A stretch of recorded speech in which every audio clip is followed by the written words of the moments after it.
Graças te damos pelo teu grande amor. Estou colocando nas tuas mãos o teu servo, pastor Manassés. Ó Deus, dá aquela unção poderosa dos altos céus para a vida dele e ministra profundamente para os nossos corações através da instrumentalidade do teu servo. Em nome de Jesus, eu peço e agradeço. Amém. Meus queridos irmãos e irmãs, cumprimento a todos com a gloriosa e bendita paz do Senhor Jesus Cristo. Quero inicialmente falar da minha alegria de estar mais uma vez aqui na Filadélfia Pentecostal Church e Assembleia de Deus, e realmente é uma satisfação. O pastor Manuel Arthur de Melo tem sido um verdadeiro irmão para mim. São mais ou menos 23 anos que nós compartilhamos esta amizade fraternal.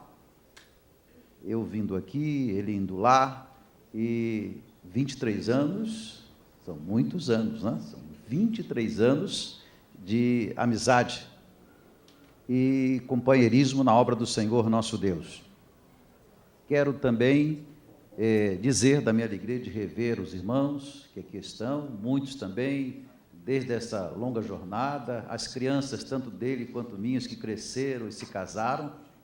A primeira vez que estive nesse país, eu fiquei na casa do pastor Morel, ele morava em Orobério, e eu e a irmã Vani, minha esposa, que está ali tirando fotos de vez em quando, ficamos na cama da Aninha, exatamente, só desalojamos a Aninha, ela foi para a sala, era bem jovem ainda, graças a Deus ainda é jovem, né? E os meninos todos, só o Paulo que não estava naquele grupo ali, mas tinha a turma toda lá reunida na sala, tinha a bateria do Pira, não do outro, como é que é o nome do outro? O Rui, né? Tinha uma bateria grande assim que a gente descia, já, graças a Deus, muito bem. E os irmãos da igreja, hoje eu estou revendo nossa irmã ali, que eu não, me perdoe irmã, os cabelos brancos levaram também a memória, né? Como é teu nome? Adilane. Pois é, daquele tempo o filho dela deve estar grande, alto, agora eu vi pequenininho, joguei bola com ele no gramado da casa dela, isso, sei lá, quase 15, 18 anos atrás, por assim, mas nessa faixa de tempo. Você vê que, olha, que o tempo passa, né? E olha que eu nem pareço tão idoso assim, né? Mas graças a Deus, eu estou feliz de estar com vocês e nós vamos abrir as nossas Bíblias no livro de, não falei ainda, livro de Lucas.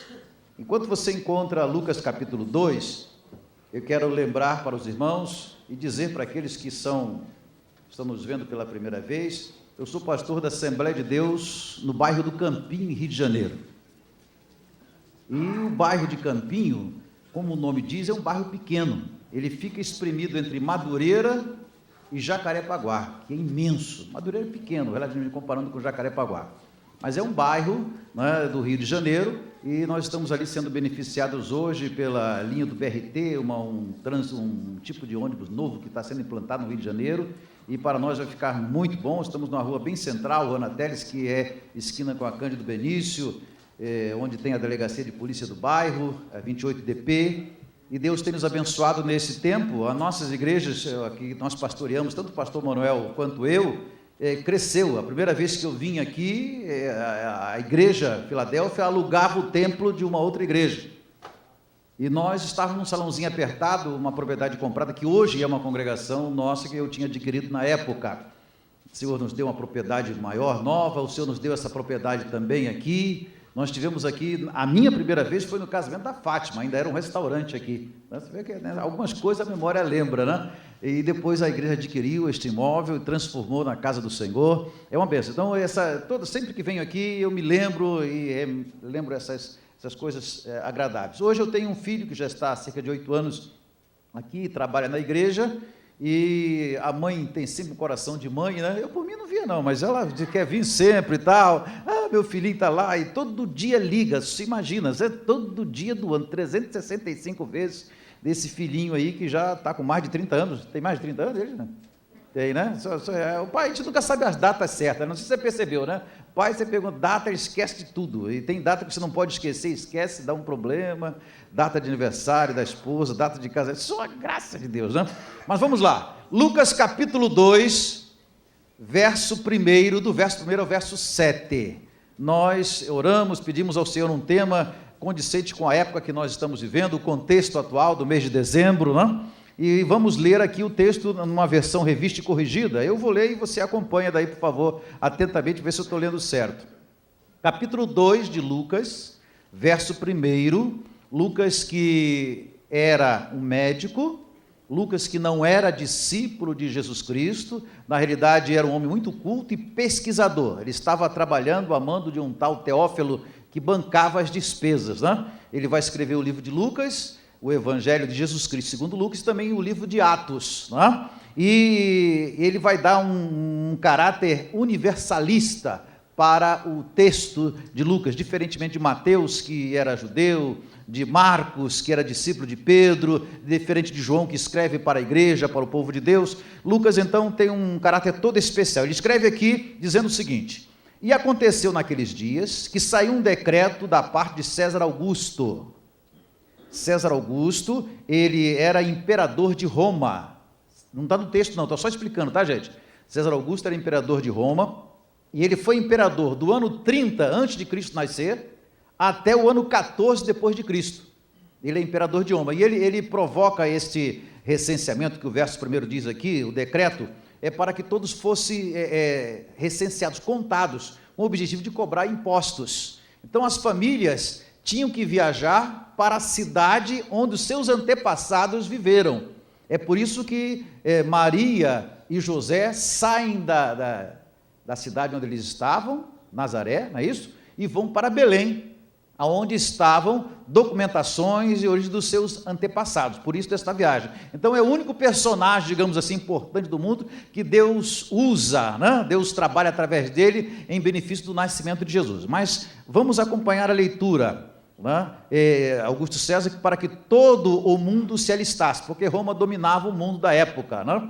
Verso 2, este primeiro alistamento foi feito sendo Cirênio governador da Síria. 3, todos iam alistar-se, cada um à sua própria cidade. 4, e subiu da Galileia também José da cidade de Nazaré, a Judéia, a cidade de Davi, chamada Belém, porque era da casa e família de Davi. Então, já expliquei o porquê, né? A fim de alistar-se com Maria, sua mulher, que estava grávida. E aconteceu que, estando eles ali, se cumpriram os dias em que ela havia de dar à luz. E deu à luz ao seu filho primogênito, e envolveu em panos, deitou numa manjedoura, porque não havia lugar para eles na estalagem. Estalagem é uma hospedaria, e manjedoura nada mais é do que um objeto arcaico feito de madeira para você colocar o feno para os animais se alimentarem.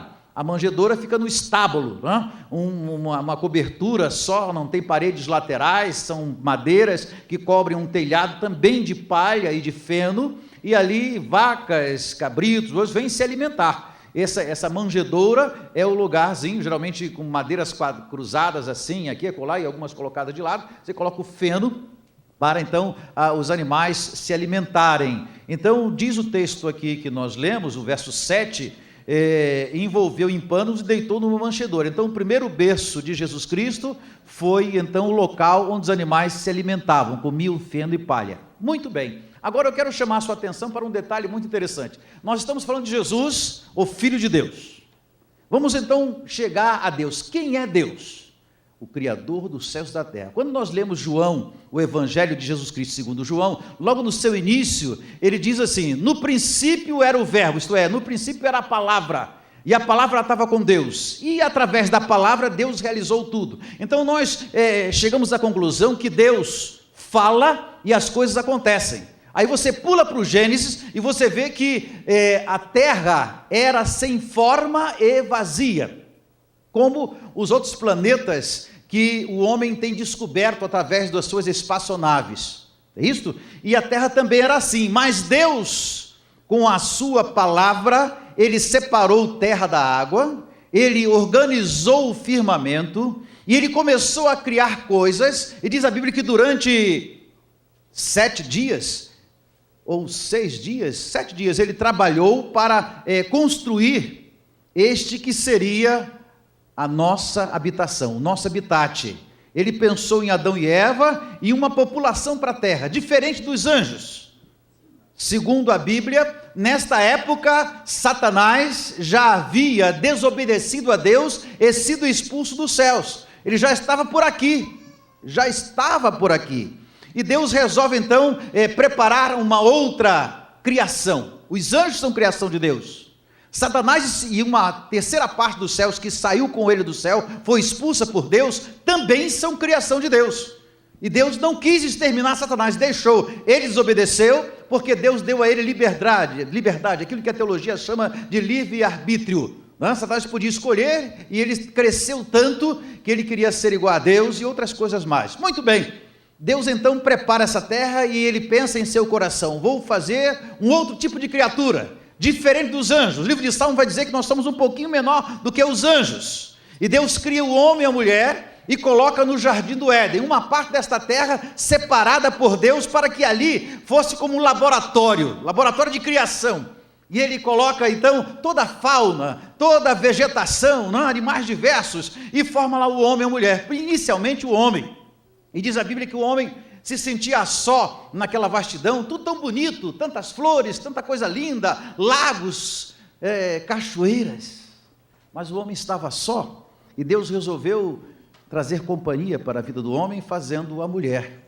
e a partir daí, eles começaram a procriar, da mesma forma que os animaizinhos procriam e têm os seus filhotes, mas a este homem, um pouco menor do que os anjos, Deus também lhe deu liberdade de escolha, porque diz Deus que fez a mim e a você como ele. Então nós raciocinamos, nós planejamos, nós arquitetamos planos bons e planos ruins. O homem faz eventos científicos fantásticos, extraordinários, que eles mesmos ficam estupefatos em ver o que a ciência pode fazer. Então Deus fez este homem criativo, fantástico, mas com liberdade. Este homem seguiu o caminho do outro, que não é homem, é um anjo caído, Tão logo tomou posse da terra, o homem, estava ele e a sua esposa convivendo no jardim, e Satanás veio travestido de uma serpente. Dizem alguns que foi a primeira sessão espírita que houve na terra, quando Satanás usou a serpente como corpo, como cavalo, para através dela falar com Eva inicialmente, e usou de Eva aquilo que todos nós herdamos até hoje: o desejo de crescer, o desejo de progredir, o desejo de levar vantagem, o desejo de ficar rico. Quais foram as palavras da serpente para Eva? Eva, quando você comer esta fruta que Deus proibiu, você não vai morrer. Na realidade, você vai ficar igual a ele, conhecendo o bem e o mal. Ah, Jesus! E Satanás, ele conhece a nossa estrutura, também. E ele tocou no ponto que todos nós fracassamos. Eu ouvi outro dia na internet, dizendo: quer conhecer um homem, dá poder a ele. Dá dinheiro e poder, você vai ver quem é essa criatura, Só a graça do Senhor. E a mesma coisa, quando a serpente diz aquilo, os olhinhos de Eva brilharam. Ah, eu vou poder ser igual a Deus. Você tem certeza? Você está falando? Pode ir por mim, vai por mim, ainda mais Satanás não mente, Só a graça de Deus. E ela acreditou, realmente não morreu fisicamente naquela hora, só mais tarde, E a primeira coisa que ela percebeu é que estava sem roupa, ela e o seu marido, Então, vamos dar um ponto aqui na nossa história, que na realidade, eu estou repetindo a história bíblica. Eu estou querendo demonstrar para vocês que o Deus que criou a mim e a você é um Deus poderoso, é um Deus que faz as constelações, as galáxias, e o homem, com toda a sua ciência, está aí tentando agora povoar Marte, com equipamentos e outras coisas mais, no desespero. E Deus, num abrir e fechar de olhos, ou numa palavra da sua boca, ele faz a terra mudar de lugar, ele faz as montanhas acabarem, ele faz a chuva cair, ou ele faz a chuva cessar. Exemplos foram dados inúmeros por Jesus Cristo, que também é Deus. E eu quero que você vá comigo agora até Belém, até aquele lugar que não era uma estalagem, até aquele lugar de animais onde estava a manjedoura, lá em Belém.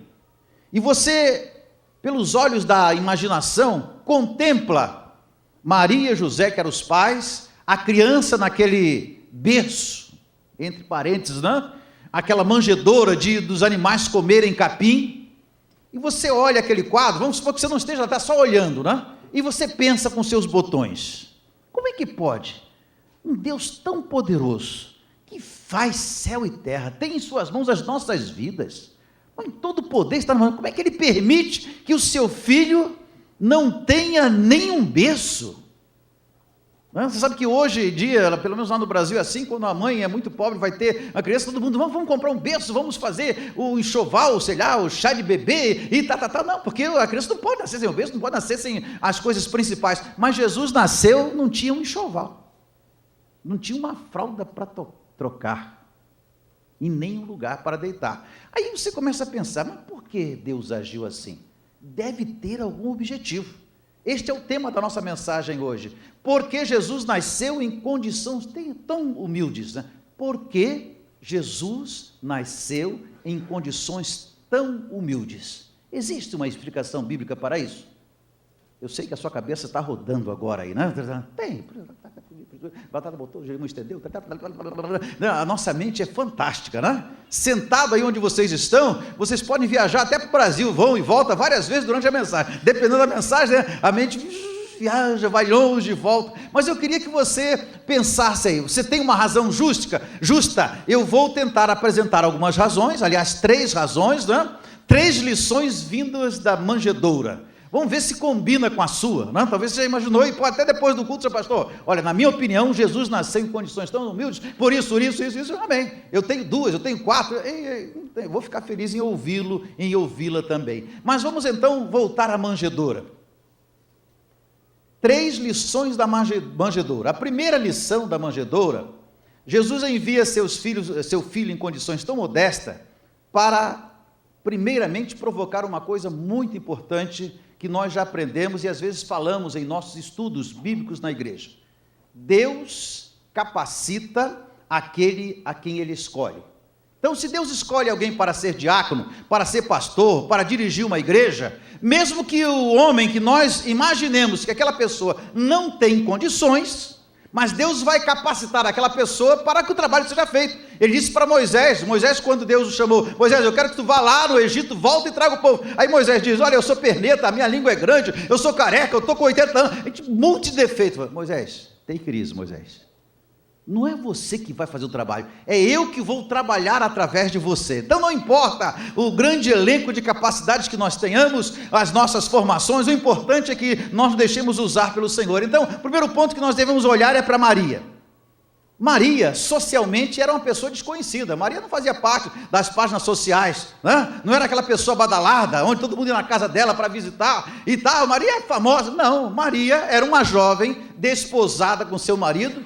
E depois que o Espírito Santo inocula nela o Jesus Cristo, a coisa fica pior para Maria, ou fica muito difícil. Na aldeia onde ela morava, imagina, ela não tinha casado ainda, ela estava só noiva, e de repente a barriga começa a crescer, né? O que isso significa, gente, né? Nos nossos dias atuais, naqueles dias também, né?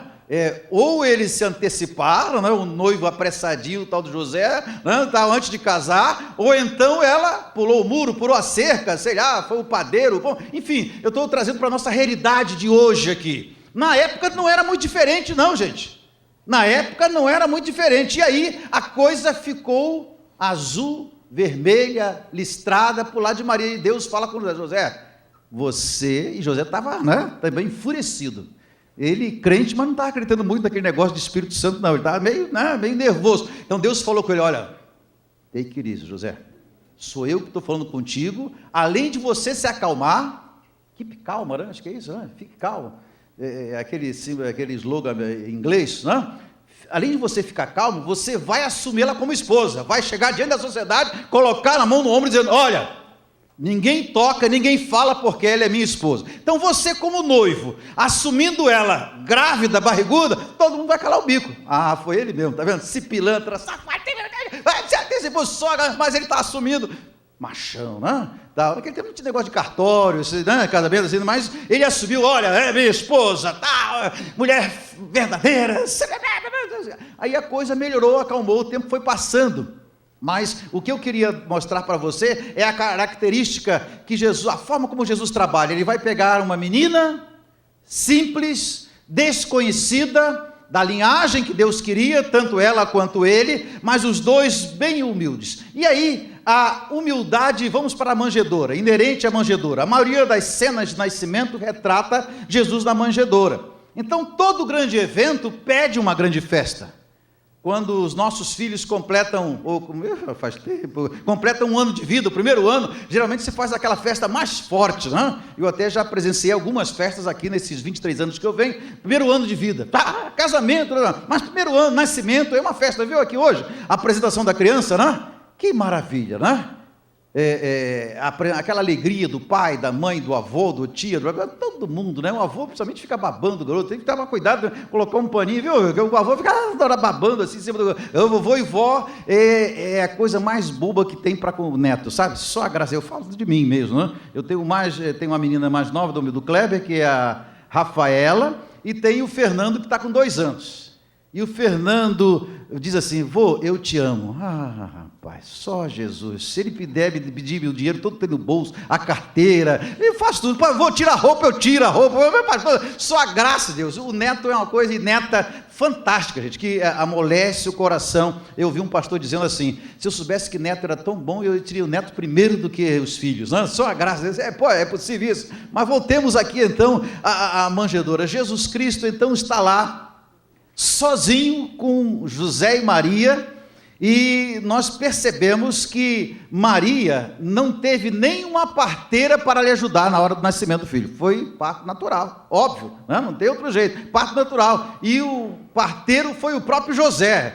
Que situação difícil para ambos. Que dificuldade para conseguir água. Eu gostaria que você atentasse para esses detalhes que Deus fez questão de ser desta forma. Ele poderia fazer tudo diferente, mas ele levou a dedo, a critério, estas condições tão desfavoráveis. Por quê? Deus enviou o seu filho com diversas circunstâncias de humilhação, fora do comum, para nos mostrar quão baixo ele se inclinou para nos salvar.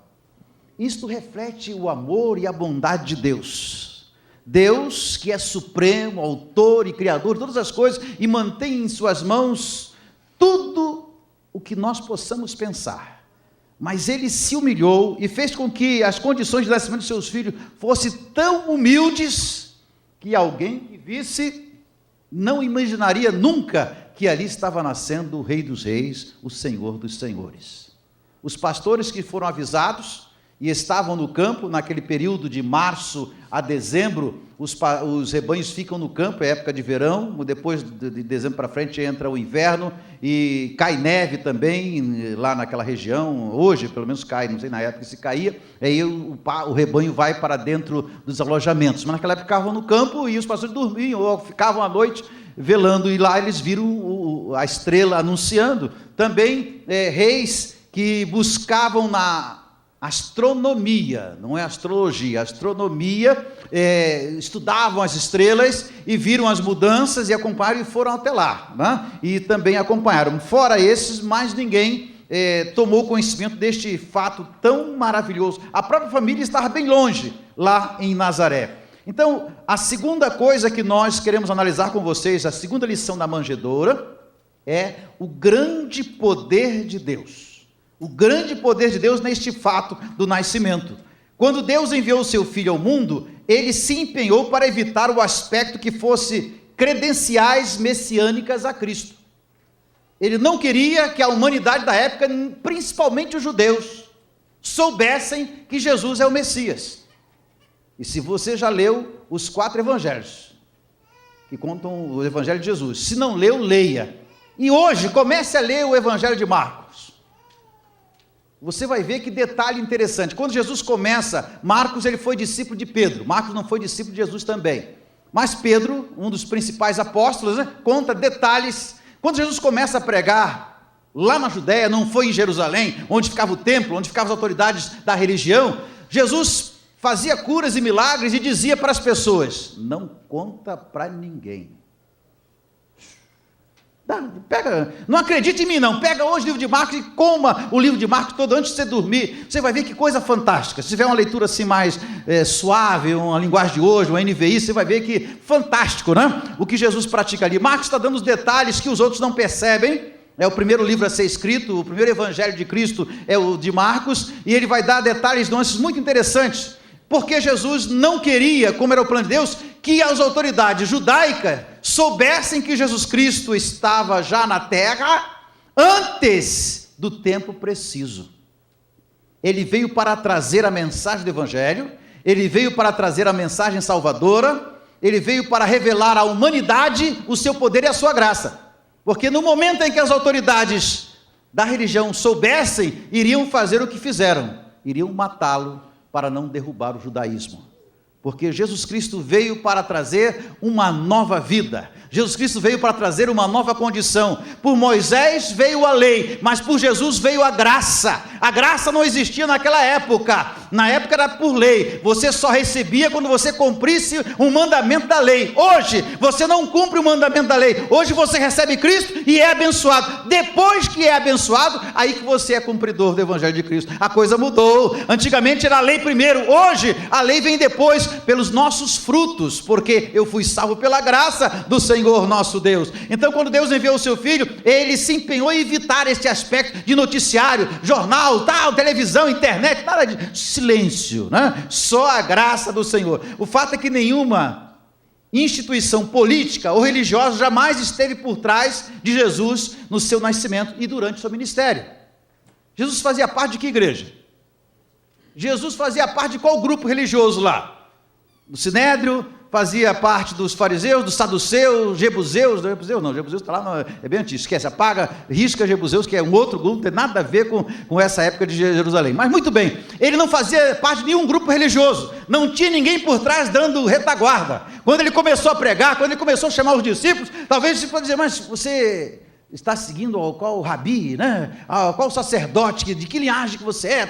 Olha, o negócio é o seguinte: eu sou o Filho de Deus, eu vim pregar o Evangelho, libertação dos oprimidos, libertação dos escravizados, libertação dos oprimidos pelo diabo. Eu vim trazer vida, e vim trazer vida, arrependei-vos e convertei-vos para que sejam apagados seus pecados. João Batista já começou dizendo, olha, depois de mim vai vir um outro que eu não sou digno de desatar as suas aparcas. Eu batizo com água, mas ele vos batizará com o Espírito Santo e com fogo. Aleluia, bendito é o nome do Senhor. Ele não vem garantido por nenhuma entidade humana, por nenhuma organização política ou religiosa da época, mas ele vem garantido por Deus, o Senhor, Criador dos céus e da terra, que está nesta hora olhando para mim e para você, e sabendo que todos nós temos a mesma oportunidade. Todos nós temos a mesma oportunidade de Deus, isto é, que oportunidade é essa? De ver Cristo, de receber a sua mensagem salvadora e de tê-lo como Salvador. Ontem, sábado, eu pregava aqui e dizia que muita gente segue a Cristo por razões diversas, e muitas delas erradas, né? Uns seguem a Cristo porque querem encher a pança, a barriga, outros seguem a Cristo porque querem ficar ricos, outros porque querem casar, outros porque querem ser curados, mas o verdadeiro seguidor de Cristo é aquele que segue a Cristo por amor, aquele que segue a Cristo porque quer ser fiel a Ele e quer morar na vida eterna. Ele disse, eu vou para o Pai preparar muitas moradas, para que onde eu esteja, estejais vós também. Eu espero que nós que estamos aqui nesta noite, o nosso desejo de seguir a Cristo seja um desejo sincero, não de ser religioso, não de ter uma religião, mas de ter Cristo como Salvador da nossa vida, aquele que realmente pode apagar os nossos pecados e escrever o nosso nome no livro da vida. Bendito seja o nome do Senhor Jesus. É verdade que um homem muito poderoso chamado César Augusto, nós lemos, né? Ele surgiu na história e ficou famoso, está na Bíblia, né? Até que hora? Pode ir tranquilo, amém, graças a Deus. O pastor autorizou, disse que até meia-noite eu posso pregar, tranquilo, fiquem calmos, não tem igreja?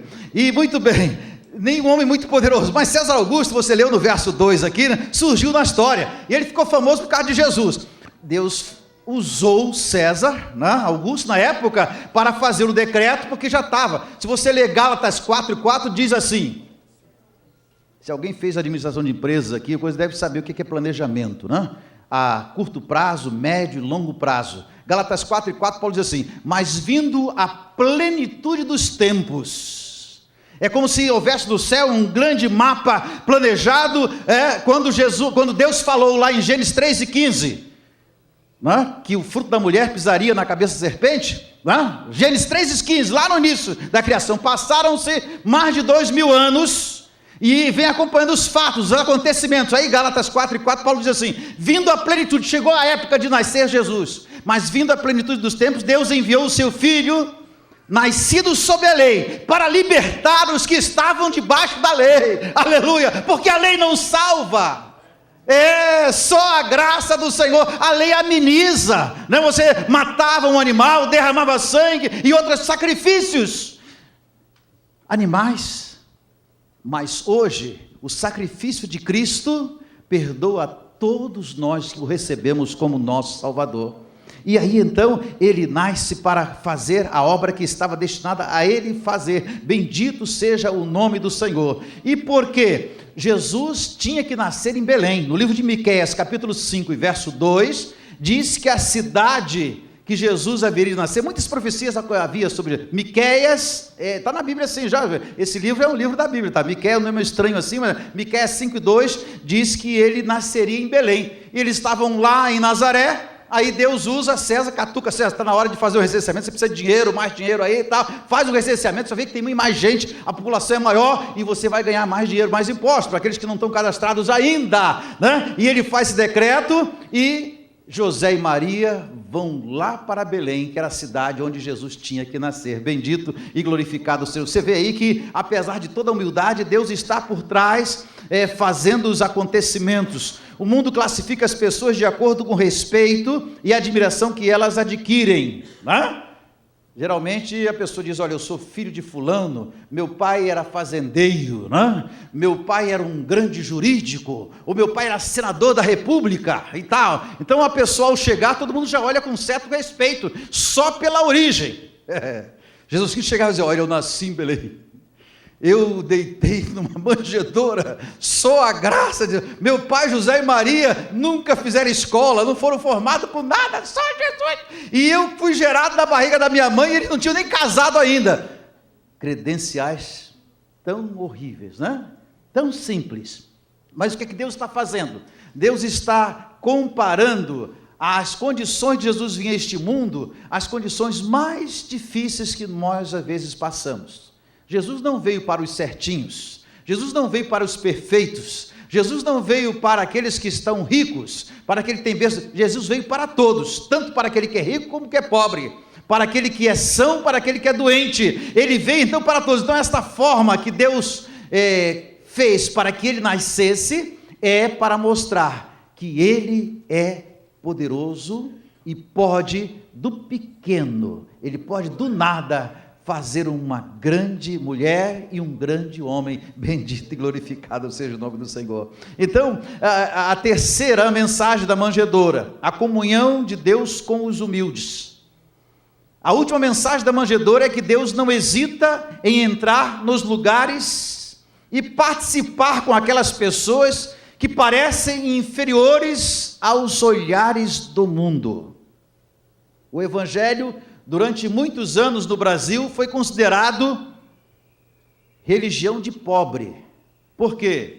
Crente pentecostal da Assembleia de Deus, ou qualquer outro, era realmente, né, só servir tipo de pedreiro, ou pedreiro mesmo, aquela turma, só a graça do Senhor. Mas uma turma que recebeu a Cristo como Salvador, era cheia do Espírito Santo, Deus fazia e faz maravilhas até hoje. Bendito é o nome do Senhor nosso Deus. Então, não importa o que o mundo espera de um homem e da mulher, o que importa é o que Jesus faz na vida deste homem e desta mulher.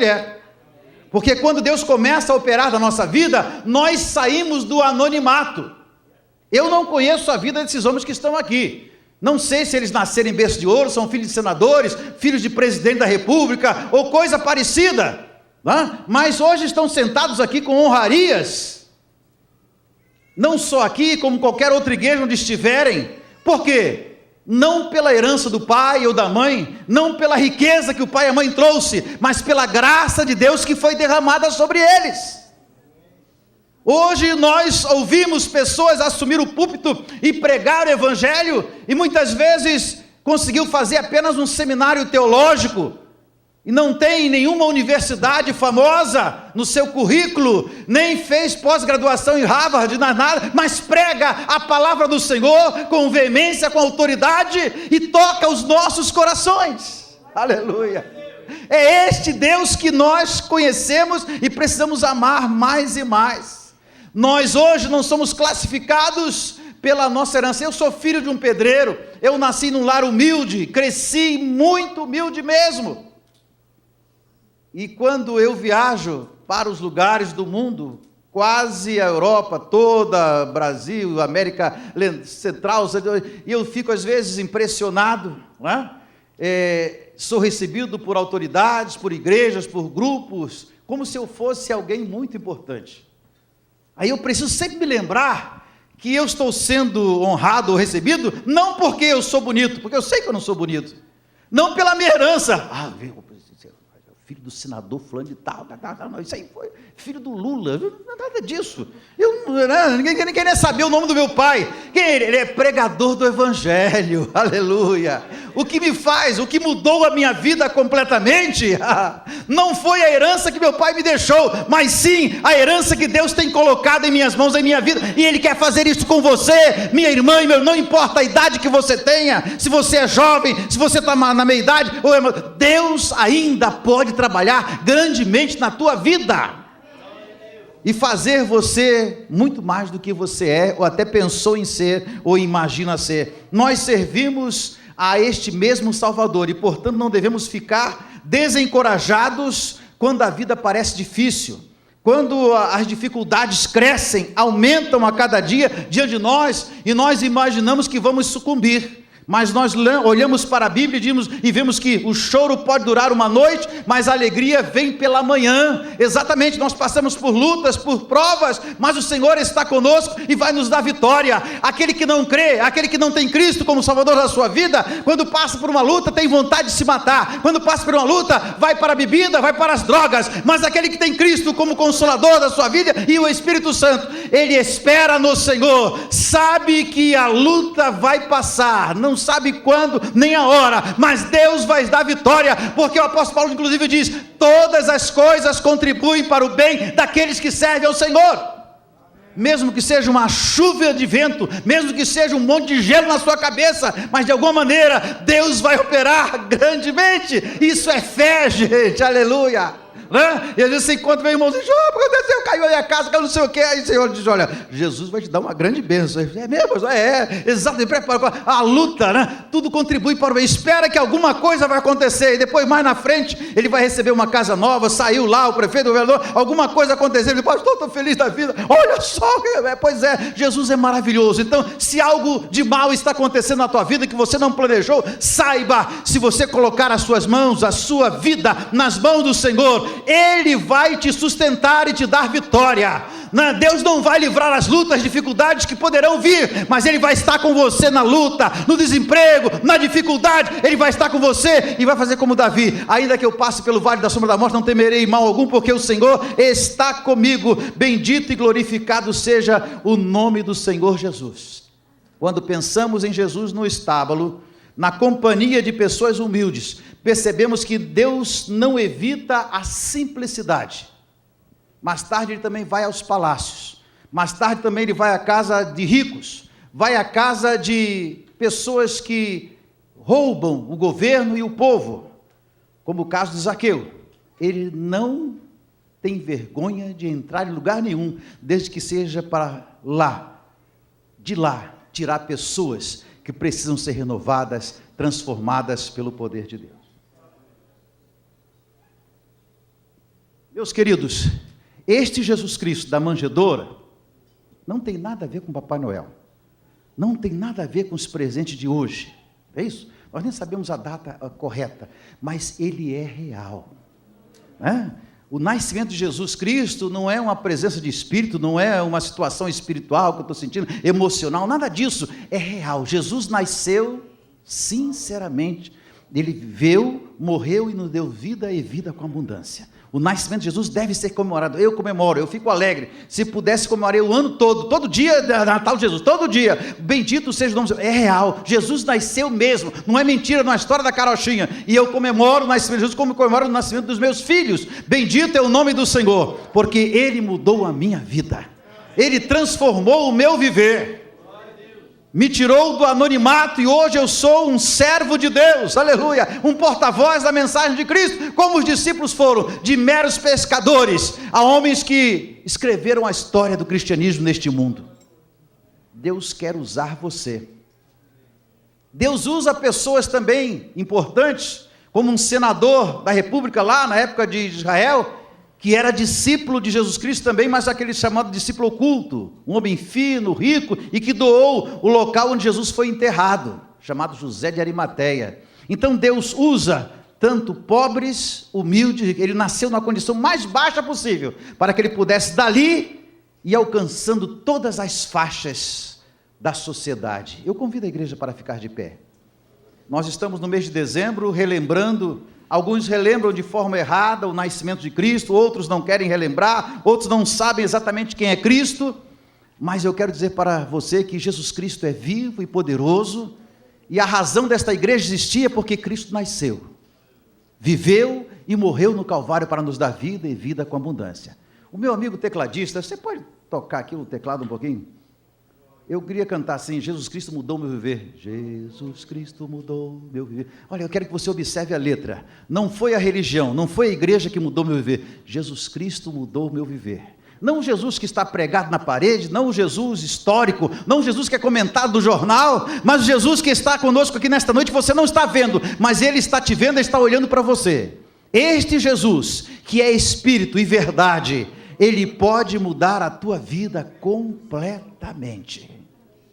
Muitos se aproximam de Jesus e depois se afastam. Outros chegam perto dele e não permanecem muito tempo. Mas aqueles que permanecem firmados no Senhor, veem as maravilhas do Senhor neste mundo e no outro mundo. Jesus Cristo mudou meu viver. Eu não sei se eu vou conseguir pegar o tom ou você vai pegar meu tom. Como vamos ver aqui? Tem um louvor que diz assim: Jesus Cristo mudou meu viver. Dá uma altura mesmo. Jesus Cristo, se a igreja souber, meu viver, Jesus Cristo mudou meu viver. Como é que pode? O menino nasceu tão pobre, tão humilde, que ilumina meu ser, mas o mundo conheceu Deus na pessoa de Jesus Cristo. Meu viver diferente hoje é o meu coração. Nasceu numa manjedoura, mas curou enfermos, leprosos, ressuscitou mortos, e assim mesmo ressuscitou no terceiro dia. Deus ressuscitou dos mortos e está vivo, assentado à direita de Deus. Sim, Jesus Cristo mudou meu viver. Continua cantando aí, mano. Esse pedacinho eu não sei não. Vou voltar no início. Jesus Cristo mudou. Eu quero falar com você que está conosco nesta noite e já conhece Jesus. Talvez já seja religioso ou religiosa, mas nesta noite quer reatar a sua união com Jesus Cristo.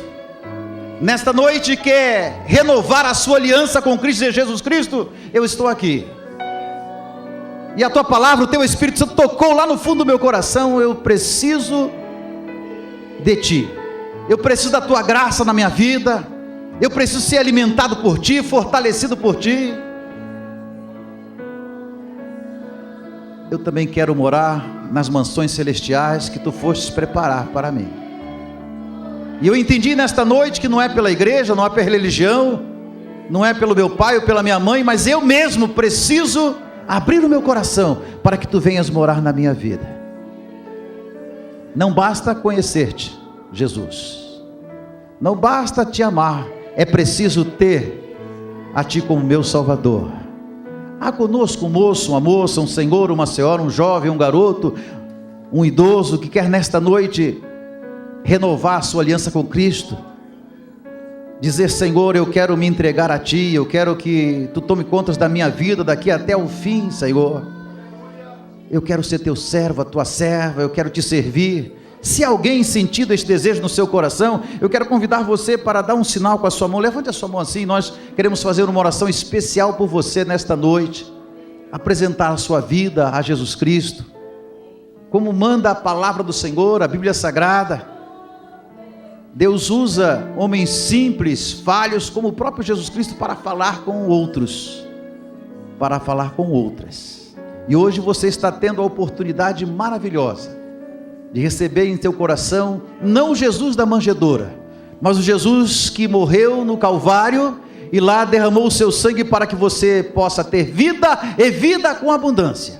E Ele é o único caminho, e só através dele nós podemos chegar aos céus. Alguém em nossa noite que quer levantar a sua mão para Cristo, quer dar um sinal recebendo a Cristo como Salvador, ou quer sair do seu lugar e vir aqui à frente receber uma oração especial, esta é a oportunidade, está aberta. Jesus Cristo quer fazer grandes coisas por você, mas é preciso que você dê o seu passo em direção a Ele. Receba-o como o Salvador da sua vida, receba-o como o Senhor da sua vida, e certamente Ele vai operar maravilhas. Eu estou insistindo porque é da vontade do Senhor que todos se salvem. Ele não quer que ninguém se perca, e é por isso que em cada apelo, em cada convite para Jesus, nós insistimos, nós reforçamos, porque sabemos a importância que é entregar a nossa vida a Cristo. E eu vou falar pela derradeira vez. Alguém nessa noite quer receber a Cristo como Salvador, quer voltar para os caminhos do Senhor, quer reatar sua aliança com Cristo, a oportunidade está aberta no nome do Senhor Jesus. Pastor Manuel. Graças a Deus, aleluia, glórias a Jesus.